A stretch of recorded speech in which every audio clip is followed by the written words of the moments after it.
ਅੱਜ ਅਸੀਂ ਇੱਥੇ ਜੂਨ 1984 ਦੇ ਘੱਲੂਘਾਰੇ ਦੇ ਮਹਾਨ ਸ਼ਹੀਦਾਂ ਨੂੰ, ਜਿਹੜੇ ਧਰਮ ਦੀ ਰਾਖੀ ਕਰਦੇ ਹੋਏ ਜਿਨ੍ਹਾਂ ਨੇ ਮਹਾਨ ਸ਼ਹਾਦਤਾਂ ਦਿੱਤੀਆਂ, ਸਾਡੇ ਅਮਰ ਸ਼ਹੀਦ ਸੰਤ ਬਾਬਾ ਜੀ ਜਰਨੈਲ ਸਿੰਘ ਖਾਲਸਾ ਜੀ ਪਿੰਡਰਾਂਵਾਲੇ, ਜਰਨਲ ਸਬੇਗ ਸਿੰਘ ਜੀ, ਸ਼ਹੀਦ ਭਾਈ ਅਮਰੀਕ ਸਿੰਘ ਜੀ, ਬਾਬਾ ਥਾਰਾ ਸਿੰਘ ਜੀ ਤੇ ਸਮੂਹ ਮਹਾਨ ਸ਼ਹੀਦਾਂ ਨੂੰ ਅਸੀਂ ਸਜਦਾ ਕਰਨ ਆਏ ਹਾਂ। ਤੇ ਨਾਲ ਹੀ ਅਸੀਂ ਧੰਨ ਧੰਨ ਗੁਰੂ ਸ਼੍ਰੀ ਰਾਮਦਾਸ ਜੀ ਦੇ ਦਰ ਤੇ ਅਰਦਾਸ ਕਰਨ ਆਇਆ, ਅਰਜ਼ੋਈ ਬੇਨਤੀ ਜੋਦੜੀ ਕਰਨ ਆਇਆ ਕਿ हे ਗੁਰੂ ਰਾਮਦਾਸ ਜੀ, ਤੁਹਾਡੇ ਇਸ ਰੂਹਾਨੀਅਤ ਦੇ ਕੇਂਦਰ ਜਿੱਥੇ 4 ਵਰਨਾਂ ਦੇ ਤੁਸੀਂ ਸਾਂਝਾ ਉਪਦੇਸ਼ ਬਖਸ਼ਿਸ਼ ਕਰਦੇ ਹੋ, ਉਸ ਰੂਹਾਨੀਅਤ ਦੇ ਕੇਂਦਰ ਤੇ ਜੂਨ 1984 ਦੇ ਵਿੱਚ ਸਾਡੇ ਇੱਥੇ ਦੇਸ਼ ਦੇ ਹੁਕਮਰਾਨਾਂ ਨੇ, ਕਾਂਗਰਸ ਨੇ ਇਸ ਪਵਿੱਤਰ ਅਸਥਾਨ ਤੇ ਟੈਂਕਾਂ ਤੇ ਤੋਪਾਂ ਨਾਲ ਹਮਲਾ ਕਰਕੇ ਹਜ਼ਾਰਾਂ ਨਿਰਦੋਸ਼ ਸਿੱਖਾਂ ਨੂੰ ਸ਼ਹੀਦ ਕੀਤਾ। ਸਾਡੇ ਪ੍ਰਭੂ ਸੱਤਾ ਦੇ ਕੇਂਦਰ ਸ਼੍ਰੀ ਅਕਾਲ ਤਖਤ ਸਾਹਿਬ ਜੀ ਨੂੰ ਟੈਂਕਾਂ ਤੇ ਤੋਪਾਂ ਦੇ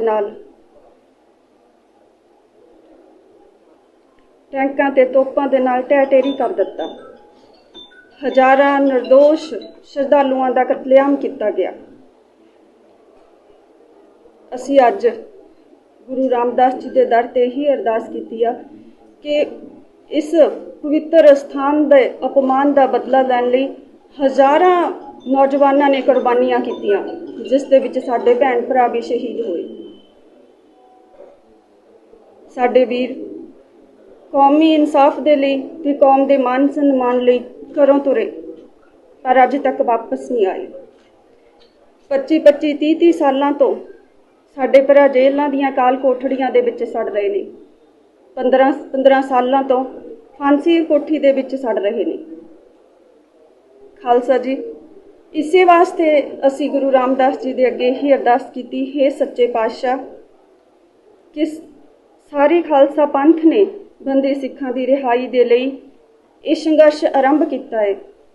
हे ਸੱਚੇ ਪਾਤਸ਼ਾਹ, ਸਾਨੂੰ ਬਲ ਬਖਸ਼ਣਾ, ਹਰ ਸਿੱਖ ਦੇ ਹਿਰਦੇ ਦੇ ਵਿੱਚ ਆਪ ਨਿਵਾਸ ਕਰਨਾ, ਹਰ ਸੱਚੇ ਇਨਸਾਨ ਦੇ ਵਿੱਚ ਆਪ ਨਿਵਾਸ ਕਰਕੇ ਸਾਨੂੰ ਸਫਲਤਾ ਬਖਸ਼ਣਾ, ਤਾਂ ਕਿ ਬੰਦੀ ਸਿੱਖਾਂ 'ਚ ਗੁਰੂ ਸਾਹਿਬ ਦੀ ਮਿਹਰ ਨਾਲ ਸ਼੍ਰੀ ਅਕਾਲ ਤਖਤ ਸਾਹਿਬ ਜੀ ਦੇ ਆਦੇਸ਼ ਅਨੁਸਾਰ ਉਹਨਾਂ ਦੀ ਰਹਿਨੁਮਾਈ ਦੇ ਵਿੱਚ ਸਾਰੇ ਖਾਲਸਾ ਪੰਥ ਦੇ ਇਕੱਠੇ ਹੋ ਕੇ ਸ਼ੁਰੂ ਕੀਤਾ ਹੈ। ਖਾਲਸਾ ਜੀ, ਸਾਨੂੰ ਬਲ ਬਖਸ਼ਣਾ, ਸਾਨੂੰ ਸਫਲਤਾ ਬਖਸ਼ਣਾ। ਇੱਕ ਹੋਰ ਗੱਲ ਇੱਥੇ ਮੈਂ ਕਹਿਣਾ ਚਾਹੁੰਦੀ ਹਾਂ ਕਿ ਨਾ ਤਾਂ ਮੈਨੂੰ ਕੋਈ ਰਾਜਨੀਤਿਕ ਚਾਹਨਾ ਹੈ, ਪਰ ਬੰਦੀ ਸਿੱਖਾਂ ਦੀ ਰਿਹਾਈ ਦੇ ਲਈ ਜੋ ਮੇਰੇ ਭਰਾ ਅੱਜ ਵੀ ਫਾਂਸੀ ਦੇ ਤਖਤੇ ਤੇ ਖੜੇ ਨੇ, 28 ਸਾਲਾਂ ਬਾਅਦ ਵੀ ਕੋਈ ਫੈਸਲਾ ਤੱਕ ਨਹੀਂ ਹੋ ਰਿਹਾ। ਮੌਜੂਦਾ ਸਰਕਾਰ ਨੇ ਵੀ ਇਨਸਾਫ ਦੀ ਪੁਕਾਰ ਨੂੰ ਜਦੋਂ ਨਹੀਂ ਸੁਣੀ, ਤਾਂ ਸਾਰੇ ਖਾਲਸਾ ਪੰਥ ਨੇ ਬੰਦੀ ਸਿੱਖਾਂ ਦੀ ਰਿਹਾਈ ਦੇ ਲਈ ਇਹ ਸੰਘਰਸ਼ ਕਰਨ ਦਾ ਫੈਸਲਾ ਕੀਤਾ ਹੈ। ਤੇ ਗੁਰੂ ਸਾਹਿਬ ਜੀ ਦੇ ਅੱਗੇ ਹੀ ਅਰਦਾਸ ਹੈ ਕਿ ਸਾਨੂੰ ਬਲ ਬਖਸ਼ਣ, ਕਿਉਂਕਿ ਜਿਹੜੇ ਬੰਦੀ ਸਿੰਘ ਨੇ ਇੱਥੇ ਹੀ ਗੁਰੂ ਘਰ ਦੇ ਅਪਮਾਨ ਦਾ ਬਦਲਾ ਲੈਣ ਲਈ ਤੁਰੇ ਸੀ, ਤੇ ਅੱਜ ਉਹ ਇੰਨੇ ਸਾਲਾਂ ਬਾਅਦ ਵੀ 28-30 ਸਾਲਾਂ ਬਾਅਦ ਵੀ ਜੇਲ੍ਹ ਦੀਆਂ ਕਾਲ ਕੋਠੜੀਆਂ ਵਿੱਚ ਬੰਦ ਨੇ। ਬਸ ਸਾਡੇ ਸ਼ਹੀਦਾਂ ਦੇ ਅੱਗੇ ਤੇ ਸੱਚੇ ਪਾਤਸ਼ਾਹ ਧੰਨ ਧੰਨ ਗੁਰੂ ਰਾਮਦਾਸ ਜੀ ਦੇ ਅੱਗੇ ਸਾਡੀ ਇਹੀ ਅਰਦਾਸ ਹੈ, ਇਹੀ ਬੇਨਤੀ ਹੈ ਕਿ ਗੁਰੂ ਸਾਹਿਬ ਜੀ ਸਾਨੂੰ ਬਲ ਬਖਸ਼ਣਾ, ਸਾਡੇ ਸਿਰ ਤੇ ਮਿਹਰ ਭਰਿਆ ਹੱਥ ਰੱਖਣਾ, ਤਾਂ ਕਿ ਮੈਂ ਆਪਣੇ ਵੀਰਾਂ ਨੂੰ, ਜਿਨ੍ਹਾਂ ਨੇ ਮੇਰੇ ਵੀਰ ਜੀ ਨੇ ਫਾਂਸੀ ਦੇ ਤਖਤੇ ਤੇ ਖੜੇ ਹੁੰਦਿਆਂ ਵੀ ਇਹ ਲੜਾਈ ਲੜਨ ਦਾ ਫੈਸਲਾ ਕੀਤਾ ਹੈ, ਗੁਰੂ ਸਾਹਿਬ ਦੀ ਕਿਰਪਾ ਨਾਲ, ਖਾਲਸਾ ਪੰਥ ਦੀ ਸ਼ਕਤੀ ਦੇ ਨਾਲ ਅਸੀਂ ਬੰਦੀ ਸਿੱਖਾਂ ਦੀ ਰਿਹਾਈ ਕਰਵਾ ਸਕੀਏ। ਗੁਰੂ ਸਾਹਿਬ ਜੀ ਬਲ ਬਖਸ਼ਣਾ ਜੀ, ਮਿਹਰ ਕਰਨਾ ਸਾਡੇ ਤੇ ਜੀ। ਜਦੋਂ ਅਸੀਂ ਵੀਰ ਜੀ ਕੋਲੇ ਮੁਲਾਕਾਤ ਕੀਤੀ, ਵੀਰ ਜੀ ਫਾਂਸੀ ਦੇ ਤਖਤੇ ਤੇ ਖੜੇ ਨੇ, 15 ਸਾਲਾਂ ਤੋਂ ਫਾਂਸੀ ਕੋਠੀ ਦੇ ਵਿੱਚ ਨੇ। ਇਸ ਦੇ ਬਾਅਦ ਵੀ ਵੀਰ ਜੀ ਨੇ ਇਹ ਫੈਸਲਾ ਲਿਆ ਕਿ ਜੇਕਰ ਸਾਰਾ ਖਾਲਸਾ ਪੰਥ ਚਾਹੁੰਦਾ ਹੈ, ਵੀਰ ਜੀ ਨੇ ਇਸ ਤਰੀਕੇ ਨਾਲ ਮੈਨੂੰ ਉਹ ਕੀਤਾ ਕਿ ਜੇਕਰ ਸਾਡੇ ਜਿਹੜੇ ਸਿੰਘ ਨੇ, ਸਾਡਾ ਇਤਿਹਾਸ ਤਾਂ 1.25 ਲੱਖ ਦੇ ਨਾਲ ਜਦੋਂ ਇੱਕ ਸਿੰਘ ਲੜਦਾ ਤਾਂ ਉਹ ਇਹ ਨਹੀਂ ਸੋਚਦਾ ਕਿ ਮੈਂ 1.25 ਲੱਖ ਦੀ ਫੌਜ ਨਾਲ ਲੜ ਰਿਹਾ, ਮੈਂ ਸ਼ਹੀਦ ਹੋਊਂਗਾ। ਇੱਕ ਸਿੱਖ ਦਾ ਕਰਮ ਹੈ ਲੜਨਾ, ਤੇ ਅਸੀਂ ਗੁਰੂ ਮਹਾਰਾਜ ਦੀ ਮਿਹਰ ਦੇ ਨਾਲ, ਖਾਲਸਾ ਪੰਥ ਦੀ ਮਿਹਰ ਦੇ ਨਾਲ ਇਹ ਸੰਘਰਸ਼ ਵੀਰ ਜੀ ਨੇ ਮੈਨੂੰ ਕਰਨ ਲਈ, ਪੂਰੇ ਖਾਲਸਾ ਪੰਥ ਦੇ ਸਾਥ ਦੇ ਨਾਲ ਕਰਨ ਲਈ ਕਿਹਾ ਜੀ। ਦੇਖੋ, ਸਾਡੇ ਕੌਮ ਦੇ ਸੀਨੀਅਰ ਬਜ਼ੁਰਗ ਆਗੂ ਨੇ, ਸਾਡੇ ਲਈ ਬਜ਼ੁਰਗਾਂ ਦੀ ਤਰ੍ਹਾਂ ਨੇ। ਤੇ ਮੈਂ ਇੱਕ ਸ਼ਹੀਦ ਦੀ ਭੈਣ, ਸ਼ਹੀਦ ਪਰਿਵਾਰ ਚੋਂ, ਤੇ ਇੱਕ ਫਾਂਸੀ ਦੇ ਤਖਤੇ ਤੇ ਖੜੇ ਆਪਣੇ ਇਕੱਲੇ ਸਾਡੇ ਸਿੱਖ ਕੌਮ ਦੇ ਇਸ ਟਾਈਮ ਵੀਰ ਜੀ ਨੇ। ਉਹਨਾਂ ਦੀ ਭੈਣ ਹੋਣ ਦੇ ਨਾਤੇ, ਇੱਕ ਸ਼ਹੀਦ ਪਰਿਵਾਰ ਚੋਂ ਇੱਕ ਸ਼ਹੀਦ ਭੈਣ ਦੀ ਹੋਣ ਨਾਤੇ, ਉਹਨਾਂ ਆਪਣੇ ਬਜ਼ੁਰਗਾਂ ਨੂੰ ਅਪੀਲ ਕਰਦੇ ਹਾਂ, ਅਸੀਂ ਬੇਨਤੀ ਕਰਦੇ ਹਾਂ ਕਿ ਬੰਦੀ ਸਿੱਖਾਂ ਦੀ ਰਿਹਾਈ ਦੇ ਇਸ ਸੰਘਰਸ਼ ਦੇ ਵਿੱਚ ਉਹ ਸਾਡੇ ਨਾਲ ਸਾਥ ਦੇਣ, ਸਾਡੇ ਸਿਰ ਤੇ ਹੱਥ ਰੱਖਣ, ਸਾਡੇ ਨਾਲ ਮੋਢਾ ਜੋੜ ਕੇ ਚੱਲਣ, ਤਾਂ ਕਿ ਬੰਦੀ ਸਿੱਖਾਂ ਦੀ ਰਿਹਾਈ ਕਰਵਾਈ ਜਾ ਸਕੇ। ਹਲਕੇ ਦੇ ਲੋਕ ਤੁਹਾਨੂੰ ਮੌਕਾ ਦਿੰਦੇ ਆ ਤੇ ਅੱਗੇ ਕੀ ਪ੍ਰਾਇੋਰਟੀ ਰਹੇਗੀ? ਬਿਲਕੁਲ ਜੀ, ਜੋ ਵੀ ਮਤਲਬ ਅਸੀਂ ਸੇਵਾ ਕਰ ਸਕੇ, ਸਭ ਤੋਂ ਪਹਿਲਾਂ ਤਾਂ ਇਹ ਹੈ ਕਿ ਮਤਲਬ ਬਹੁਤ ਸਾਰਿਆਂ ਨੇ ਆਪਣਿਆਂ ਨੇ ਵੋਟਾਂ ਪਾਈਆਂ। ਇਸ ਟਾਈਮ ਅਸੀਂ ਕਹਾਂਗੇ ਕਿ ਜਿੰਨਾ ਸਾਡੇ ਬੰਦੀ ਸਿੰਘਾਂ ਨੇ ਕੌਮ ਦੇ ਮਾਣ ਸਨਮਾਨ ਲਈ ਉਹ 28-30 ਸਾਲਾਂ ਤੋਂ 30 ਸਾਲਾਂ ਤੋਂ ਜੇਲ੍ਹਾਂ ਦੇ ਵਿੱਚ ਬੈਠੇ ਨੇ ਜੀ, ਜਿਨ੍ਹਾਂ ਨੇ ਕੌਮ ਦੇ ਮਾਣ ਸਨਮਾਨ ਲਈ ਆਪਣੀਆਂ ਜ਼ਿੰਦਗੀਆਂ ਲਾ ਦਿੱਤੀਆਂ। ਮੈਂ ਤਾਂ ਇਹ ਕਹੂੰਗੀ ਕਿ ਉਹਨਾਂ ਨੇ ਜੋ ਅੱਜ ਅਸੀਂ ਘੱਲੂਘਾਰਾ ਮਨਾ ਰਹੇ ਹਾਂ, ਉਹਨਾਂ ਨੇ ਤਾਂ ਪੂਰੀ ਜ਼ਿੰਦਗੀ ਸ਼ਹੀਦਾਂ ਨੂੰ ਸਜਦਾ ਕਰਤੀ ਹੈ ਜੀ। ਸਾਡੇ ਵੀਰਾਂ ਦੀ ਜਿਹੜੀ ਜੇਲ੍ਹ ਕਾਲ ਕੋਠੜੀਆਂ 'ਚ ਜਿਹੜੀ ਪੂਰੀ ਜ਼ਿੰਦਗੀ ਆ, ਉਹਨਾਂ ਦਾ ਪੂਰਾ ਜੀਵਨ ਸ਼ਹੀਦਾਂ ਨੂੰ ਇੱਕ ਸਜਦਾ ਕਰਦੀ। ਤੇ ਇਹੀ ਕਰਕੇ ਅਸੀਂ ਕੌਮ ਨੂੰ ਅਪੀਲ ਕਰਦੇ ਹਾਂ, ਖਾਲਸਾ ਪੰਥ ਨੂੰ ਸਾਰਿਆਂ ਨੂੰ ਅਪੀਲ ਕਰਦੇ ਹਾਂ, ਹਰ ਜੋ ਮਤਲਬ ਹਮਦਰਦੀ ਰੱਖਦਾ ਹੈ ਕਿ ਜੋ ਸਜਦਾ ਸਾਡੇ ਵੀਰਾਂ ਨੇ ਕੀਤਾ ਹੈ ਉਸ ਨੂੰ ਕਬੂਲ ਕਰਨ, ਤੇ ਜੋ ਸਾਰੀ ਕੌਮ ਸਾਡਾ ਸਾਥ ਕਰੇ। ਸੰਗਰੂਰ ਜ਼ਿਮਨੀ ਚੋਣਾਂ ਦੇ ਵਿੱਚ ਲੋਕਾਂ ਦੇ ਵਿੱਚ ਜਦੋਂ ਵਿਚਰੋਗੇ ਤਾਂ ਉਹਨਾਂ ਦੇ ਨਾਲ ਗੱਲਬਾਤ ਕਰੋਗੇ ਜੀ? ਇਸ ਟਾਈਮ ਸਾਡੇ ਲਈ ਇਹ ਚੀਜ਼ ਆ ਕਿ ਘੱਲੂਘਾਰਾ ਦੇਖੋ ਚੱਲ ਰਿਹਾ ਹੈਗਾ, ਇਸੇ ਲਈ ਸਾਡੇ ਵੀਰ ਜੀ ਹੁਣੇ ਬਹੁਤ ਜ਼ਿਆਦਾ ਸਮਾਂ ਜੀ, ਕੋਈ ਵੀ ਮਤਲਬ ਆਪਣੀਆਂ ਸਮੇਂ ਤੋਂ ਕਿਤੇ ਵੱਧ ਸਮਾਂ ਜੇਲ੍ਹਾਂ ਦੇ ਵਿੱਚ ਗੁਜ਼ਾਰ ਚੁੱਕੇ ਨੇ। ਅਸੀਂ ਤਾਂ ਸਾਰੇ ਲੋਕਾਂ ਨੂੰ ਇਹ ਅਪੀਲ ਕਰਾਂਗੇ ਕਿ ਬੰਦੀ ਸਿੰਘਾਂ ਦੀ ਰਿਹਾਈ ਲਈ ਸਾਡਾ ਸਾਥ ਦਿਓ। ਮਾਨ ਸਾਹਿਬ ਨੂੰ ਅਪੀਲ ਕਰੋਗੇ ਆਪਣੇ ਕਾਗਜ਼ ਵਾਪਸ ਲੈਣ ਜਾਂ ਕਿਸੇ ਤੋਂ ਕੇ ਲੜਾਈ ਲੜੀ ਜਾਵੇ? ਜੀ, ਉਹਨਾਂ ਨੂੰ ਤਾਂ ਮੇਰੀ ਅਪੀਲ ਹੈ ਕਿ ਸਾਡੀ ਕੌਮ ਦੇ ਬਜ਼ੁਰਗ ਆਗੂ ਨੇ, ਸਾਡੇ ਲਈ ਵੀ ਬਜ਼ੁਰਗ ਨੇ, ਸ਼ਹੀਦ ਫੈਮਿਲੀ ਆ, ਇੱਕ ਸ਼ਹੀਦ ਦੀ ਭੈਣ, ਸ਼ਹੀਦ ਪਰਿਵਾਰ ਚੋਂ ਇੱਕ ਫਾਂਸੀ ਦੇ ਤਖਤੇ ਤੇ ਖੜੇ ਵੀਰ ਜੀ ਦੀ ਭੈਣ ਹੋਣ ਦੇ ਨਾਤੇ ਅਸੀਂ ਉਹਨਾਂ ਨੂੰ ਅਪੀਲ ਕਰਦੇ ਹਾਂ ਜੀ ਕਿ ਸਾਡੇ ਸੰਘਰਸ਼ ਦੇ ਵਿੱਚ ਸ਼ਾਮਲ ਹੋਣ, ਤਾਂ ਕਿ ਬੰਦੀ ਸਿੱਖਾਂ ਦੀ ਰਿਹਾਈ ਕਰਵਾਈ ਜਾ ਸਕੇ।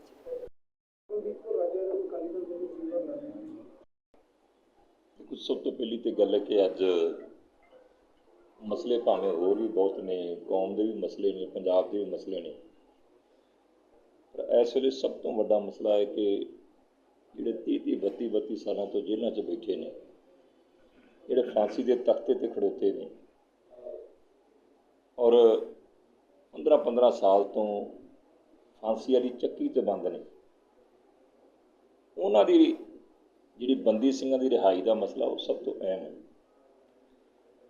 ਔਰ ਉਸ ਮਸਲੇ ਬਾਰੇ ਗੱਲਾਂ ਅਸੀਂ ਬੜੇ ਚਿਰ ਦੀਆਂ ਕਰਦੇ ਹਾਂ, ਮੇਰੇ ਵਰਗੇ ਵੀ ਕਰਦੇ ਹੈ, ਹੋਰ ਆਗੂ ਵੀ ਕਰਦੇ ਹੈ, ਹਰ ਸਿੱਖ ਵੀ ਕਰਦਾ ਹੈ, ਪਰ ਜਿਹੜੇ ਸੰਜੀਦਗੀ ਨਾਲ ਯਤਨ ਹੋਏ ਨੇ, ਭਾਵੇਂ ਸਮੇਂ-ਸਮੇਂ 'ਤੇ ਅਕਾਲੀ ਦਲ ਦੀ ਲੀਡਰਸ਼ਿਪ ਨੇ ਵੀ, ਅਕਾਲੀ ਸਰਕਾਰਾਂ ਸਮੇਂ ਵੀ ਯਤਨ ਕੀਤੇ ਗਏ, ਉਹਨਾਂ ਯਤਨਾਂ ਨੂੰ ਕੁਛ ਨਾ ਕੁਛ ਬੂਰ ਵੀ ਪਿਆ, ਪਰ ਕਿਉਂਕਿ ਇਹ ਜਿਹੜੇ ਕੇਸ ਨੇ ਇਹ ਪੰਜਾਬ ਤੋਂ ਬਾਹਰਲੀਆਂ ਸਟੇਟਾਂ ਨਾਲ ਸੰਬੰਧਿਤ ਹੈ। ਚੰਡੀਗੜ੍ਹ ਜਿਹੜੀ UT ਉਹਦੇ ਨਾਲ ਹੈ, ਪ੍ਰੋਫੈਸਰ ਦਵਿੰਦਰਪਾਲ ਸਿੰਘ ਜੀ ਭੁੱਲਰ ਉਹਨਾਂ ਦਾ ਦਿੱਲੀ ਨਾਲ ਸੰਬੰਧਿਤ ਹੈ, ਭਾਈ ਗੁਰਦੀਪ ਸਿੰਘ ਜੀ ਖੇੜਾ ਉਹਨਾਂ ਦਾ ਕਰਨਾਟਕਾ ਨਾਲ ਸੰਬੰਧਿਤ ਹੈ, ਭਾਈ ਜਗਤਾਰ ਸਿੰਘ ਜੀ ਹਵਾਰਾ, ਭਾਈ ਬਲਵੰਤ ਸਿੰਘ ਜੀ ਰਾਜੋਆਣਾ, ਭਾਈ ਜਗਤਾਰ ਸਿੰਘ ਤਾਰਾ, ਭਾਈ ਪਰਮਜੀਤ ਸਿੰਘ ਭਿਓਰਾ, ਭਾਈ ਲਖਵਿੰਦਰ ਸਿੰਘ ਲੱਖਾ, ਭਾਈ ਗੁਰਮੀਤ ਸਿੰਘ ਜੀ, ਭਾਈ ਸ਼ਮਸ਼ੇਰ ਸਿੰਘ ਜੀ, ਇਹ ਜਿੰਨੇ ਸਿੰਘ ਨੇ ਇਹ ਚੰਡੀਗੜ੍ਹ ਦੇ UT ਦੇ ਇੱਕ ਤਰ੍ਹਾਂ ਕੈਦੀ ਨੇ ਅਤੇ ਸਜ਼ਾਵਾਂ ਹੋਈਆਂ ਨੇ। ਅਤੇ ਹੁਣ ਤੁਸੀਂ ਦੇਖੋ ਕਿ ਪ੍ਰੋਫੈਸਰ ਦਵਿੰਦਰਪਾਲ ਸਿੰਘ ਭੁੱਲਰ ਜਿਨ੍ਹਾਂ ਦੀ ਰਿਹਾਈ ਦੀ ਫਾਈਲ ਤਿਆਰ ਹੋ ਕੇ ਕੇਜਰੀਵਾਲ ਦੇ ਟੇਬਲ 'ਤੇ ਪਈ, ਸੁਪਰੀਮ ਕੋਰਟ ਨੇ ਵੀ ਕਹਿ ਤਾ ਕਿ ਸਾਨੂੰ ਪ੍ਰੋਫੈਸਰ ਦਵਿੰਦਰਪਾਲ ਸਿੰਘ ਦੀ ਰਿਹਾਈ 'ਤੇ ਕੋਈ ਇਤਰਾਜ਼ ਨਹੀਂ, ਸਰਕਾਰ ਫੈਸਲਾ ਲਵੇ। ਅਤੇ ਕੇਜਰੀਵਾਲ ਸਾਹਿਬ ਏਡੀ ਵੱਡੀ ਬੇਇਨਸਾਫੀ ਕਰ ਰਹੇ ਹੈ, ਉਹਨਾਂ ਨੂੰ ਰਿਹਾ ਨਹੀਂ ਕਰ ਰਹੇ। ਔਰ ਸਭ ਤੋਂ ਵੱਡੀ ਗੱਲ ਹੈ ਕਿ ਕਾਨੂੰਨ ਸਾਰਿਆਂ ਵਾਸਤੇ ਇੱਕ ਹੈ। ਰਾਜੀਵ ਗਾਂਧੀ ਦੇ ਕਾਤਲ ਜਿਨ੍ਹਾਂ ਨੂੰ ਫਾਂਸੀ ਦੀ ਸਜ਼ਾ ਹੋਈ ਸੀ, AG ਪਰਾਰੀਵਲਨ, ਉਹ ਤਾਂ 31 ਸਾਲਾਂ ਬਾਅਦ ਰਿਹਾ ਹੋ ਸਕਦੇ ਆ। ਉਹਨੂੰ ਅੱਗੇ ਚੱਲ ਕੇ ਜਾ ਕੇ ਮਾਣ ਸਨਮਾਨ ਵਜੋਂ ਦੇਸ਼ ਦਾ ਇੱਕ ਸੂਬੇ ਦਾ, ਅਹਿਮ ਸੂਬੇ ਦਾ ਮੁੱਖ ਮੰਤਰੀ ਗਲਵੱਕੜੀ ਪਾ ਕੇ ਸਨਮਾਨ ਦੇ ਸਕਦਾ ਆ। ਅਤੇ ਉਹਦੇ ਮਗਰ ਸਮੁੱਚੀ ਜਿਹੜੀ ਤਾਮਿਲ ਕੌਮ ਹੈ ਉਹ ਖੜ ਸਕਦੀ ਹੈ ਬੁਲੰਦ ਆਵਾਜ਼ ਦੇ ਨਾਲ। ਪਤਾ ਨਹੀਂ ਸਾਡੇ ਵਾਲੇ ਗੱਲਾਂ ਤੇ ਕਰਦੇ ਹੈ, ਭਾਈ ਖੜਦੇ ਕਿਉਂ ਨਹੀਂ ਜੀ? ਮੇਰੀ ਭੈਣ ਹੈ। ਮੇਰੇ ਇਹਦੇ ਨਾਲ ਸੰਬੰਧ ਕੋਈ ਰਾਜਨੀਤਿਕ ਨਹੀਂ ਗੇ, ਕਿਉਂਕਿ ਮੈਂ ਵੀ ਉਸ ਦਰਦ 'ਚੋਂ ਲੰਘਿਆ ਹਾਂ। ਤੇ ਇਹ ਭੈਣ ਜਿਹਦਾ ਛੋਟਾ ਜਿਹਾ ਭਰਾ, ਛੋਟੀ ਜਿਹੀ ਉਮਰ ਦਾ ਭਾਈ ਹਰਪਿੰਦਰ ਸਿੰਘ ਗੋਲਡੀ, ਪੁਲਿਸ ਨੇ ਗੋਲੀਆਂ ਮਾਰ ਕੇ ਸ਼ਹੀਦ ਕਰ ਦਿੱਤਾ। ਇਹਨਾਂ ਤੋਂ ਵੱਡੀ ਭੈਣ ਅਜੇ ਵਿਆਹੀ ਨੂੰ ਚੰਦ ਦਿਨ ਹੋਏ ਸੀ, ਗੋਲੀਆਂ ਮਾਰ ਕੇ ਸ਼ਹੀਦ ਕਰ ਦਿੱਤੀ। ਇਹਨਾਂ ਦਾ ਘਰ ਦਾ ਸਮਾਨ ਪੁਲਿਸ ਸਾਰਾ ਚੁੱਕ ਕੇ ਲੈ ਗਈ, ਘਰ ਨੂੰ ਅੱਗ ਲਾਤੀ, ਕੱਖ ਤੱਕ ਨਹੀਂ ਛੱਡਿਆ ਸੀ। ਅੱਜ ਇੱਕ ਭਰਾ ਜਿਹੜਾ ਫਾਂਸੀ ਵਾਲੇ ਤਖਤੇ ਤੇ ਖੜੋਤਾ ਹੈ, ਔਰ ਬਾਪ ਇਹਨਾਂ ਦੇ ਪਤਾ ਨਹੀਂ ਪੁਲਿਸ ਨੇ ਕਿੰਨੀ ਕੁ ਵਾਰ ਚੁੱਕੇ ਤੇ ਕਿੰਨੀ ਕੁ ਵਾਰ ਟੌਰਚਰ ਕੀਤਾ। ਸਮੁੱਚਾ ਪਰਿਵਾਰ ਜਿਨ੍ਹਾਂ ਨੇ ਤਸ਼ੱਦਦ ਝੱਲਿਆ ਹੈ। ਅੱਜ ਮੇਰੀ ਤੇ ਇਸ ਕਰਕੇ ਸਾਂਝ, ਮੈਂ ਨਾ ਇਸ ਭੈਣ ਦਾ ਕੋਈ ਰਾਜਨੀਤੀ ਨਾਲ ਸੰਬੰਧ ਹੈ। ਇਹ ਤੇ ਅੱਜ ਲੜਨ ਵਾਸਤੇ ਆਏ ਆ। ਜਿਹੜੀ ਇਹਨਾਂ 'ਚ ਫਾਈਟਰ ਸਪਿਰਿਟ ਹੈ, ਜਿਹੜੀ ਲੜਨ ਦੀ ਜਿਹੜੀ ਸ਼ਕਤੀ ਹੈ, ਜਿਹੜੀ ਕੌਮ ਦੀ ਖਾਤਰ, ਉਹਦੇ ਕਰਕੇ ਆਏ। ਤੇ ਇਹਨਾਂ ਦੀ ਮੰਗ ਸੀਗੀ ਕਿ ਮੈਨੂੰ ਭਾਈ ਰਾਜੋਆਣਾ ਜੀ ਨੇ ਕਿਹਾ ਹੈ ਕਿ ਸ਼੍ਰੋਮਣੀ ਅਕਾਲੀ ਦਲ ਦੇ ਸਿੰਬਲ 'ਤੇ ਇਲੈਕਸ਼ਨ ਲੜਨੀ, ਇਸ ਤੋਂ ਇਲਾਵਾ ਸਾਨੂੰ ਪ੍ਰਵਾਨ ਨਹੀਂ। ਇਸ ਕਰਕੇ ਜਿਹੜਾ ਆ ਸ਼੍ਰੋਮਣੀ ਅਕਾਲੀ ਦਲ ਨੇ ਇਹਨਾਂ ਨੂੰ ਸਿੰਬਲ ਦਿੱਤਾ ਆ, ਇਹਨਾਂ ਨੂੰ ਸ਼੍ਰੋਮਣੀ ਅਕਾਲੀ ਦਲ ਦਾ ਉਮੀਦਵਾਰ ਬਣਾਇਆ। ਪਰ ਇਹ ਸ਼੍ਰੋਮਣੀ ਅਕਾਲੀ ਦਲ ਦੇ ਇਕੱਲੇ ਉਮੀਦਵਾਰ ਨਹੀਂ, ਇਹ ਪੰਥ ਦੇ ਉਮੀਦਵਾਰ ਨੇ, ਸਮੁੱਚੇ ਪੰਜਾਬੀਆਂ ਦੇ ਉਮੀਦਵਾਰ ਨੇ। ਅੱਜ ਇਕੱਲੇ ਸਿੱਖ ਹੀ ਨਹੀਂ ਚਾਹੁੰਦੇ ਕਿ ਬੰਦੀ ਸਿੰਘ ਰਿਹਾ ਹੋ ਗਿਆ। ਹੁਣ ਅੱਜ ਪੰਜਾਬ ਦਾ ਸਾਡਾ ਹਿੰਦੂ ਭਾਈਚਾਰਾ ਵੀ, ਮੁਸਲਿਮ ਭਾਈਚਾਰਾ ਵੀ, ਈਸਾਈ ਭਾਈਚਾਰਾ ਵੀ, ਸਾਰੇ ਚਾਹੁੰਦੇ ਯਾਰ ਜੋ ਬੀਤ ਗਿਆ, ਜੇ ਉਹਨਾਂ ਕੁਛ ਕੀਤਾ ਸੀ, ਕਦਮ ਚੁੱਕੇ ਸੀ, ਸਜ਼ਾਵਾਂ ਹੋ ਗਈਆਂ, ਸਜ਼ਾਵਾਂ ਭੁਗਤਲੀਆਂ, ਦੁਨੀਆਂ ਭੁਗਤਲੀਆਂ, ਅੱਜ ਆਉਣੇ ਚਾਹੀਦੇ ਆ। ਤੇ ਇਸ ਕਰਕੇ ਜਿਹੜਾ ਆ ਇਹ ਉਮੀਦਵਾਰ ਬਣਾਏ ਗਏ ਨੇ ਸ਼੍ਰੋਮਣੀ ਅਕਾਲੀ ਦਲ ਵੱਲੋਂ। ਔਰ ਸਮੁੱਚੇ ਪੰਥ ਨੂੰ, ਜਿੱਥੇ ਮੇਰੀ ਭੈਣ ਨੇ ਵੀ ਅਪੀਲ ਕੀਤੀ ਹੈ, ਖਾਸ ਕਰਕੇ ਸਿੱਖ ਨੌਜਵਾਨਾਂ ਨੂੰ, ਤੁਸੀਂ ਉਹ ਸਮਾਂ ਨਹੀਂ ਦੇਖਿਆ ਕਿਤੇ ਇਸ ਭੈਣ ਦੀ ਉਸ ਪੀੜਾ ਨੂੰ ਸਾਹਮਣੇ ਲਿਆਣ ਕੇ ਦੇਖਿਆ ਜੇ ਕਿ ਭਰਾ ਨੂੰ ਗੋਲੀਆਂ ਵੱਜੀਆਂ, ਲਾਸ਼ ਪਈ ਹੈ, ਭੈਣ ਨੂੰ ਗੋਲੀਆਂ ਵੱਜੀਆਂ, ਲਾਸ਼ ਪਈ ਹੈ, ਘਰ ਸਾੜਤਾ ਹੈ, ਰਹਿਣ ਵਾਸਤੇ ਸਿਰ 'ਤੇ ਛੱਤ ਹੈ ਨਹੀਂ, ਬਾਪ ਨੂੰ ਪੁਲਿਸ ਚੱਕ ਕੇ ਲੈ ਗਈ ਹੈ, ਤਸੀਹਿਆਂ ਕੇਂਦਰਾਂ 'ਚ ਤਸੀਹੇ ਦਿੱਤੇ ਜਾ ਰਿਹਾ ਹੈ, ਭਰਾ ਅੱਜ ਵੀ ਫਾਂਸੀ ਦੇ ਤਖਤੇ 'ਤੇ ਖੜੋਤਾ ਆ। ਅਤੇ ਬਾਕੀ ਬੰਦੀ ਸਿੰਘ ਜਿਹੜੇ ਹਾਲਾਤਾਂ 'ਚੋਂ ਲੰਘ ਰਹੇ ਆ, ਉਹਨਾਂ ਦੀ ਪੀੜਾ ਲੈ ਕੇ ਤੁਹਾਡੇ ਕੋਲ ਆਈ ਜੀ। ਅੱਜ ਉਸ ਪੀੜਾ ਨੂੰ ਹਰਨ ਵਾਸਤੇ ਜਿਹੜੀ ਇਹ ਝੋਲੀ ਤੁਹਾਡੇ ਕੋਲ ਅੱਡ ਕੇ ਖੜੋਤੀ ਹੈ ਨਾ, ਇਹਦੀ ਝੋਲੀ ਨਹੀਂ ਗੀ, ਇਹ ਕੌਮ ਦੀ ਝੋਲੀ ਹੈ। ਅਤੇ ਕੌਮ ਨੇ ਇਹ 'ਚ ਖਰਾਤ ਪਾਉਣੀ ਹੈ। ਮੈਨੂੰ ਲੋਕੀ ਕਹਿਣਗੇ ਕਿ ਵਿਰਸਾ ਹੁਬਲਟੋਆ ਵੀ ਰਾਜਨੀਤਿਕ ਹੈ। ਮੇਰੀ ਕੋਈ ਰਾਜਨੀਤੀ ਨਾਲ ਸੰਬੰਧ ਨਹੀਂ ਸੀ। ਸਬੱਬ ਬਣ ਗਿਆ, ਇੱਧਰ ਨੂੰ ਆ ਗਏ, ਕੌਮ ਦੀ ਖਾਤਰ ਸੰਘਰਸ਼ ਕੀਤੇ, ਤਸ਼ੱਦਦ ਝੱਲੇ, ਲੰਬਾ ਸਮਾਂ ਜੇਲ੍ਹਾਂ ਕੱਟੀਆਂ, 24 ਕੇਸ ਭੁਗਤੇ। ਅੱਜ ਵੀ ਜਿਹੜੀ ਸੋਚ ਆ, ਬਾਬੇ ਜਰਨੈਲ ਸਿੰਘ ਨੂੰ ਸਵੇਰੇ ਉਹਨਾਂ ਦੇ ਚਰਨਾਂ 'ਚ ਅਰਦਾਸ ਕਰਕੇ, ਜਿੱਥੇ ਗੁਰੂ ਸਾਹਿਬਾਨ ਦੇ ਚਰਨਾਂ 'ਚ ਅਰਦਾਸ ਕਰਦੇ, ਉੱਥੇ ਬਾਬੇ ਜਰਨੈਲ ਸਿੰਘ ਹੋਰਾਂ ਦਾ ਨਾਂ ਲੈ ਕੇ ਵੀ ਉਹਨਾਂ ਅੱਗੇ ਵੀ ਅਰਦਾਸ ਕਰਕੇ ਤੁਰੀਦਾ ਹੈ। ਜਦੋਂ ਘਰ ਵਾਪਸ ਆਈਦਾ ਤਦ ਵੀ ਗੁਰੂ ਸਾਹਿਬ ਦਾ ਜਿੱਥੇ ਸ਼ੁਕਰਾਨਾ ਕਰਦੇ, ਉੱਥੇ ਬਾਬੇ ਜਰਨੈਲ ਸਿੰਘ ਹੋਰਾਂ ਦੇ ਚਰਨਾਂ 'ਚ ਵੀ ਅਰਦਾਸ ਕਰਕੇ ਆਪਦੇ ਦਿਨ ਦੀ ਜਿਹੜੀ ਆ ਦਿਨਚਰਿਆ ਖਤਮ ਕਰੀਦੀ। ਅਸੀਂ ਤੇ ਉਹ ਲੋਕ ਇਹ ਨਾ ਸਮਝਿਆ ਜੇ ਕਿ ਮੈਂ ਇੱਕ ਰਾਜਨੀਤਿਕ ਹੋਣ ਕਰਕੇ, ਅਕਾਲੀ ਦਲ ਦਾ ਆਗੂ ਹੋਣ ਕਰਕੇ ਮੈਂ ਕਹਿ ਰਿਹਾ, ਮੈਂ ਸਿੱਖ ਪੰਥ ਦਾ ਦਰਦ ਬਿਆਨ ਕਰ ਰਿਹਾ। ਇਹ ਦਰਦ ਹੈ, ਅਤੇ ਜੇ ਉਹਨਾਂ ਨਾਲ ਹਮਦਰਦੀ ਹੈ, ਹਰੇਕ ਸਿੱਖ ਦਾ ਫਰਜ਼ ਬਣਦਾ ਜੇ ਅੱਜ ਉਹਨਾਂ ਨੂੰ ਛਡਾਉਣ ਦਾ। ਜੇ ਤੁਸੀਂ ਕਿਤੇ ਗਲਤੀ ਕਰ ਗਏ ਤਾਂ ਫਿਰ ਮਤਾਂ ਆਸ ਰੱਖਿਆ ਜੇ ਕਿ ਭਾਈ ਬਲਵੰਤ ਸਿੰਘ ਰਾਜੋਆਣਾ ਨੂੰ ਤੁਸੀਂ ਫਾਂਸੀ ਤੋਂ ਬਚਾ ਸਕਦੇ ਜੀ। ਫਿਰ ਮਤਾਂ ਆਸ ਰੱਖਿਆ ਜੇ ਜਿਹੜਾ ਪ੍ਰੋਫੈਸਰ ਦਵਿੰਦਰਪਾਲ ਸਿੰਘ ਭੁੱਲਰ ਹੈ, ਜਿਹੜਾ ਅੱਜ ਮੈਂਟਲੀ ਵੀ ਅਪਸੈਟ ਹੈ, ਮਾਨਸਿਕ ਰੋਗੀ ਹੈ, ਸਰੀਰਕ ਰੋਗੀ ਬਣ ਚੁੱਕਾ ਆ, ਉਹ ਬਾਹਰ ਆ ਜਾਊਗਾ। ਜਿਨ੍ਹਾਂ ਨੂੰ ਅਸੀਂ ਸਾਡੇ ਬਹੁਤ ਵੱਡੀ ਗਿਣਤੀ ਦੇ ਵਿੱਚ ਨੌਜਵਾਨ ਭਾਈ ਜਗਤਾਰ ਸਿੰਘ ਹਵਾਰਾ ਦਾ, ਮੇਰਾ ਸਮੁੱਚੀ ਕੌਮ ਵੀ, ਮੇਰੇ ਵਰਗੇ ਵੀ ਸਤਿਕਾਰ ਕਰਦੇ ਆ, ਉਹ ਬਾਹਰ ਆ ਜਾਣਗੇ। ਬਾਹਰ ਹੋਣਗੇ ਜੇ ਤੁਸੀਂ ਇੱਕਜੁੱਟਤਾ ਦਿਖਾਓਗੇ, ਏਕਤਾ ਦਿਖਾਓਗੇ, ਇਸ ਮਿਸ਼ਨ 'ਤੇ ਜਿਹੜੀ ਸਾਡੀ ਭੈਣ ਨਿਕਲੀ ਹੈ ਉਹਨੂੰ ਕਾਮਯਾਬੀ ਬਖਸ਼ੋਗੇ। ਔਰ ਮਾਨ ਸਾਹਿਬ ਸਾਡੇ ਵੱਡੇ ਨੇ, ਮੇਰੇ ਤੇ ਬਾਪ ਦੇ ਸਮਾਨ, ਅਸੀਂ ਤਾਂ ਉਹਨਾਂ ਦੇ ਬੱਚੇ ਹਾਂ। ਅਸੀਂ ਉਹਨਾਂ ਦਾ ਬਹੁਤ ਸਤਿਕਾਰ ਕਰਦੇ ਹਾਂ, ਬਹੁਤ ਵੱਡੀ ਕੁਰਬਾਨੀ ਹੈ, ਤਸੀਹੇ ਝੱਲੇ ਉਹਨਾਂ ਨੇ ਯਾਰ, ਜੇਲ੍ਹਾਂ ਕੱਟੀਆਂ ਨੇ, ਬੜਾ ਵੱਡਾ ਅਹੁਦਾ ਛੱਡਿਆ ਸੀਗਾ, ਪਰ ਕੌਮ ਨੇ ਸਨਮਾਨ ਵੀ ਬੜਾ ਦਿੱਤਾ। 2 ਵਾਰ ਮੈਂਬਰ ਪਾਰਲੀਮੈਂਟ ਬਣਾਇਆ, 2 ਵਾਰ 1999 ਅਤੇ 1999 'ਚ। ਮਾਨ ਸਾਹਿਬ ਆਦੇ ਛੋਟੀ ਜਿਹੀ ਇਲੈਕਸ਼ਨ ਆ 2 ਸਾਲ ਦੀ, ਜੇ ਤੁਹਾਡੀ ਬੱਚੀ, ਤੁਹਾਡੀ ਧੀ ਤੁਹਾਨੂੰ ਫਰਿਆਦ ਕਰ ਰਹੀ ਹੈ ਕਿ ਮਾਨ ਸਾਹਿਬ ਮੇਰੀ ਝੋਲੀ 'ਚ ਪਾ ਦਿਓ, ਤੁਸੀਂ ਮੇਰੇ ਬਾਪ ਜੇ, ਧੀ ਦੇ ਸਿਰ ਤੇ ਹੱਥ ਰੱਖੋ, ਤੇ ਤੁਸੀਂ ਬਾਪ ਬਣ ਕੇ ਉਹਦੀ ਫਰਿਆਦ ਤੇ ਸੁਣ ਲਓ, ਉਹਦੀ ਫਰਿਆਦ ਤੇ ਸੁਣੋ। ਉਹ ਕੋਈ ਨਿੱਜ ਵਾਸਤੇ ਕਰੀ, ਉਹ ਤਾਂ ਕਹਿੰਦੀ ਹੈ ਮਾਨ ਸਾਹਿਬ ਤੁਸੀਂ ਇਲੈਕਸ਼ਨਾਂ ਲੜਦੇ ਰਿਹਾ ਜੇ, ਅਸੀਂ ਵੀ ਸਾਰੇ ਤੁਹਾਡੇ ਨਾਲ ਖੜਵਾਂਗੇ। ਮੈਂ ਨਾ ਕੋਈ ਰਾਜਨੀਤਿਕ, ਨਾ ਮੈਂ ਇਲੈਕਸ਼ਨਾਂ 'ਚ ਇੱਛਾ ਹੀ ਰੱਖਦੀ ਹਾਂ। ਜੇ ਮੈਂ ਅੱਜ ਆਈ ਹਾਂ ਇਸ ਕਰਕੇ ਮੈਦਾਨ 'ਚ ਆਈ ਹਾਂ ਕਿ ਅੱਜ ਬੰਦੀ ਸਿੰਘਾਂ ਵਾਸਤੇ ਲੜਾਈ ਲੜਨ ਦੀ ਲੋੜ ਹੈ, ਅਤੇ ਲੜਾਈ ਲੜਨ ਦਾ ਮੌਕਾ ਆ, ਅਤੇ ਸਮੁੱਚੀ ਕੌਮ ਸਾਥ ਦੇਵੇ। ਮਾਨ ਸਾਹਿਬ ਨੂੰ ਬੇਨਤੀ ਕੀਤੀ, ਜਦੋਂ ਜਥੇਦਾਰ ਸ਼੍ਰੀ ਅਕਾਲ ਤਖ਼ਤ ਸਾਹਿਬ ਨੇ ਸੱਦਾ ਦਿੱਤਾ ਨੇ, ਸ਼੍ਰੋਮਣੀ ਅਕਾਲੀ ਦਲ ਨੇ ਕੋਰ ਕਮੇਟੀ ਦੀ ਮੀਟਿੰਗ ਕੀਤੀ। ਕੋਰ ਕਮੇਟੀ ਦੀ ਮੀਟਿੰਗ ਵਿੱਚ ਵਿਚਾਰ ਕਰਨ ਤੋਂ ਬਾਅਦ ਵੀ ਵਾਕਿਆ ਜਥੇਦਾਰ ਸਾਹਿਬ ਦਾ ਜਿਹੜਾ ਸੱਦਾ ਵਧੀਆ ਹੈ, ਬੰਦੀ ਸਿੰਘਾਂ ਪਰਿਵਾਰਾਂ 'ਚੋਂ ਹੀ ਕਿਸੇ ਨੂੰ ਖੜਿਆ ਕਰਨਾ ਚਾਹੀਦਾ। ਔਰ ਮੀਟਿੰਗ ਦੇ ਵਿੱਚ ਹੀ ਸਰਦਾਰ ਸੁਖਬੀਰ ਸਿੰਘ ਬਾਦਲ ਹੋਰਾਂ ਨੇ ਮਾਨ ਸਾਹਿਬ ਕੋਲੋਂ ਸਮਾਂ ਮੰਗਿਆ। ਉਦੋਂ ਰਾਤ ਦੇ ਮੇਰਾ ਖਿਆਲ ਕਰੀਬ 7 ਵਜੇ, ਸ਼ਾਮ ਦੇ 7 ਵਜਣ ਵਾਲੇ ਸੀਗੇ, ਅਤੇ ਮਾਨ ਸਾਹਿਬ ਨੇ ਕਿਹਾ ਮੈਂ ਸੰਗਰੂਰ ਹਾਂ, ਅਤੇ ਸੁਖਬੀਰ ਸਿੰਘ ਬਾਦਲ ਨੇ ਕਿਹਾ ਜੀ ਮੈਂ ਤੁਹਾਡੇ ਚਰਨਾਂ 'ਚ ਹਾਜ਼ਰ ਹੋ ਰਿਹਾ। ਸੁਖਬੀਰ ਸਿੰਘ ਬਾਦਲ, ਐਡਵੋਕੇਟ ਹਰਜਿੰਦਰ ਸਿੰਘ ਧਾਮੀ, ਭੁੰਦੜ ਸਾਹਿਬ ਅਤੇ ਚੰਦੂ ਮਾਜਰਾ ਸਾਹਿਬ ਇਹ ਜਾ ਕੇ ਮਾਨ ਸਾਹਿਬ ਨੂੰ ਫਰਿਆਦ ਕਰਦੇ ਹੈ ਕਿ ਆਪਾਂ ਬੰਦੀ ਸਿੰਘਾਂ ਦੇ ਪਰਿਵਾਰ 'ਚੋਂ ਉਮੀਦਵਾਰ ਬਣਾਏ। ਉਹਨਾਂ ਕਿਹਾ ਜੀ ਚੰਗੀ ਗੱਲ, ਪਰ ਕਿਹਨੂੰ ਬਣਾਓਗੇ? ਉਹਨਾਂ ਕਿਹਾ ਜੀ ਹੋਰ ਤਾਂ ਕੋਈ ਹੈ ਨਹੀਂ, ਕਿਉਂਕਿ ਪ੍ਰੋਫੈਸਰ ਦਵਿੰਦਰਪਾਲ ਸਿੰਘ ਭੁੱਲਰ ਨੇ, ਉਹਨਾਂ ਦੀ ਪਤਨੀ ਜਿਹੜੀ ਆ ਬੀਬਾ ਨਵਨੀਤ ਕੌਰ, ਉਹ OCI ਆ, ਓਵਰਸੀਜ਼ ਸਿਟੀਜ਼ਨ ਆਫ ਇੰਡੀਆ ਆ, ਉਹ ਲੜ ਨਹੀਂ ਸਕਦੇ। ਭਾਈ ਜਗਤਾਰ ਸਿੰਘ ਹਵਾਰਾ ਦੇ ਮਾਤਾ ਜੀ ਉਹ ਬਾਹਰ ਨੇ, ਅਤੇ ਆਪਣੇ ਕੋਲੇ ਭਾਈ ਬਲਵੰਤ ਸਿੰਘ ਰਾਜੋਆਣਾ ਉਹਨਾਂ ਦੀ ਭੈਣ ਜੀ ਨੇ, ਜਿਨ੍ਹਾਂ ਨੇ ਬੜੀ ਲੜਾਈ ਲੜੀ। ਉਹ ਕਹਿੰਦੇ ਜੀ ਤੁਸੀਂ ਉਹਨਾਂ ਨੂੰ ਮਨਾ ਲਓ, ਅਤੇ ਮੈਂ ਵੀ ਪਾਰਟੀ ਨਾਲ ਵਿਚਾਰ ਕਰ ਲੈਣਾ ਆ, ਅਤੇ ਮੈਂ ਤੁਹਾਨੂੰ ਕੱਲ੍ਹ ਦੱਸ ਦੂੰ। ਔਰ ਸ਼੍ਰੋਮਣੀ ਅਕਾਲੀ ਦਲ ਦਾ ਵਫਦ ਸਵੇਰੇ ਤੜਕੇ ਹੀ ਭੈਣ ਜੀ ਕਮਲਦੀਪ ਕੌਰ ਕੋਲੇ ਜਾ ਕੇ ਅਰਜ਼ੋਈ ਕਰਦਾ, ਅਪੀਲ ਕਰਦਾ ਆ।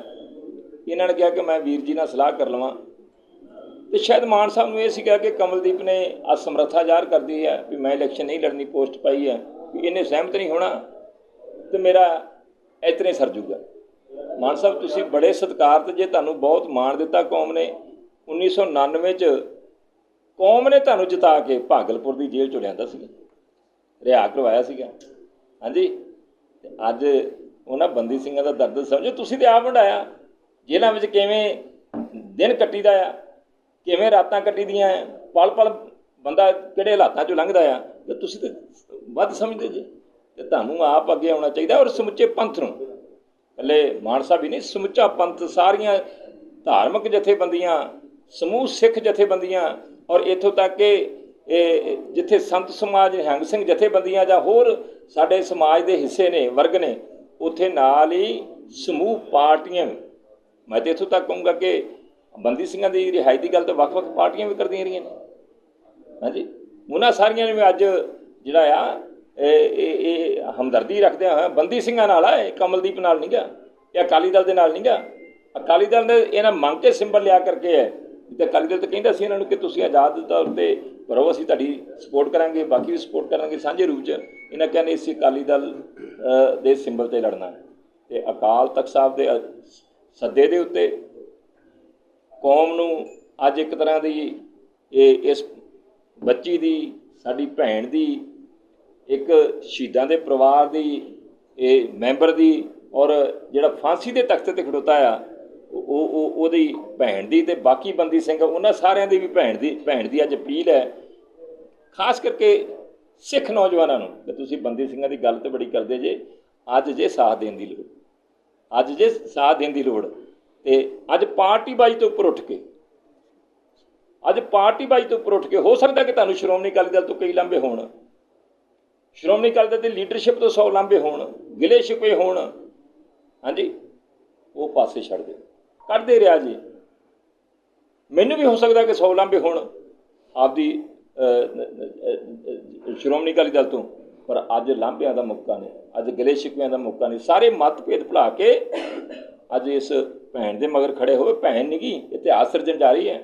ਇਹ ਹੁਣ ਇਤਿਹਾਸ ਤੁਸਾਂ ਸਿਰਜਣਾ ਆ ਕਿ ਕੀ ਬੰਦੀ ਸਿੰਘਾਂ ਨੂੰ ਸਿੱਖਾਂ ਦੇ ਪਿੱਛੇ ਰੱਖਣਾ, ਭਾਈ ਬਲਵੰਤ ਸਿੰਘ ਨੂੰ ਫਾਂਸੀ ਦੇ ਤਖਤੇ 'ਤੇ ਚਾੜ੍ਹ ਦੇਣਾ ਆ, ਜਾਂ ਇਸ ਭੈਣ ਦੀ ਅਪੀਲ ਮੰਨ ਕੇ ਹਿੰਦੁਸਤਾਨ ਦੀ ਸਰਕਾਰ ਨੂੰ, ਅਤੇ ਕੇਜਰੀਵਾਲ ਸਰਕਾਰ ਨੂੰ, ਅਤੇ ਕਰਨਾਟਕਾ ਸਰਕਾਰ ਨੂੰ सबक देना है कि अज समुचा सिख जगत जिहड़ा आ वो मगर खड़ोता है। ये इस मनोरथ नूं लैके चलिया। बड़ा ही वो दिन ने बड़े दुखदाई ने, हरेक सिख नूं पीड़ा दिंदे ने, हरेक धर्मी नूं पीड़ा दिंदे ने। अज घल्लूघारा दिवस, घल्लूघारा दिवस है और असीं ते इत्थे सारा देखिया है किस तरह टैंकां ते तोपां दे गोले चलदे सी, जिस तरह गोलियां वरदियां सी ते जो कुछ इत्थे भाणा वापरिया ते किवें लाशां इत्थे खिलरियां, निक्के निक्के बच्चों दियां, मासूम बच्चों दियां, बीबियां दियां, बजुर्गों दियां, नौजवानों दियां। वो सीन नहीं भुल सकते। असीं तो गल करके गांह तुर जाते हैं, किते वो सीन सामने लिया के देखो कि परिक्रमा भरी पई है, सरां भरी पई है, श्री अकाल तख्त साहिब ढट्ठा पिया है। यार माड़ा मोटा भी नहीं साडे झंझोड़ा आउंदा। अज वो दिन है। इस दिन ते हरेक व्यक्ति जिहड़ा धर्मी है, तो खास करके सिख जिहड़ा जज्बाती हुंदा। मैं भी नतमस्तक होके आया, श्री अकाल तख्त साहिब ते मत्था टेक के आया और संत बाबा जरनैल सिंह जी उन्हां दे याद करते भी जाके नमन होके आए हैं। इस करके भाई ये दिन बड़े उहो जे ने। बाकी क्योंकि लास्ट दिन है कल का नामजदगियां का, 6 जून लास्ट है। तो कल नूं 6 जून नूं जिहड़े आ बीबा कमलदीप कौर राजोआणा जिहड़े पंथ के सांझे उम्मीदवार है, ये अकाली दल दे नहीं गे, पंथ के समूह पंजाबियों के सांझे उम्मीदवार है, उन्होंने कागज भरने हैं। तो तुसीं भी भाई मीडिया वाले वीर जे, तुसीं भी इन्हां दुख दर्दां नूं समझदे जे ते सारे साथ दिओ और इस लड़ाई नूं एक लहर बनाओ, जिहदा कि 23 तरीक नूं फैसला होना है। 23 तरीक नूं तकड़ी दा बटन दबाओ ते बंदी ਸਿੰਘਾਂ नूं रिहा करवाओ ते भाई बलवंत सिंह राजोआणा नूं तख्ते तो लाओ, फांसी दे तख्ते तो लाओ। ये जिहड़ी आवाज़ आ ये हरेक पंजाबी दे मोबाइल तो उठनी चाहिए है, हरेक पंजाबी दे मन च उठनी चाहिए है, हरेक पंजाबी दी जुबान ते आउणी चाहिए है। बहुत बहुत धन्नवाद। वाहिगुरू जी का खालसा, वाहिगुरू जी की फतेह।